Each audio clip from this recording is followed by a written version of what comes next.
insanın günahlarda israrlı olması təhlükəli məsələdir.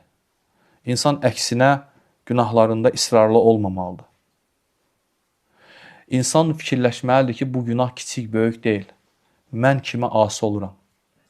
Ona qarşı çıxıram. Ona görə də insan gərək bu şeylərdə diqqətli olmalıdır. Və Allah qorusun, insanın qiyamət günü müflis olmasına səbəbdir günahlar. Bilirsiniz də, qiyamət günü insan gətiriləcək. Necə Peyğəmbər sallallahu əleyhi və səlləm bir hədisində buyurur ki, bilirsiniz müflis kimdir? Müflis nə deyirlər? Kimə deyirlər müflis? Ticarətdə olan qardaşlar bilir. Yaxşı pulu olur, imkanı olur və birdən-birə ziyana uğrayır və bütün hər şey əlindən çıxır. Vallahi əsl müflis o kəsdir ki, qiyamət günü savablarla gedəcək və heç bir savabı qalmayacaq. Necə ki, deyir, gətiriləcək həmin insan, namazları, orucları olacaq o adamın.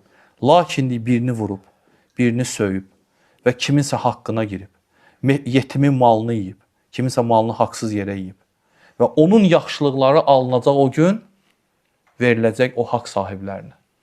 Və sonra yaxşılıqları qalmayacaq, digər haqqına girən insanların günahları ona yüklənəcək.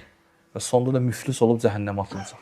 Təsəvvür elə, insan 20 il, 30 il, 40 il əməl eləyir, nə olur? Sonda onun üçün bu üçün əməl eləyib insan.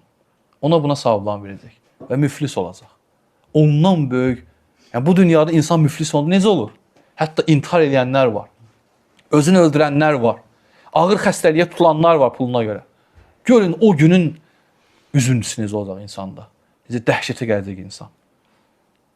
Ona görə də insan gərək Allah qorusun günahlarında israrlı olmasın.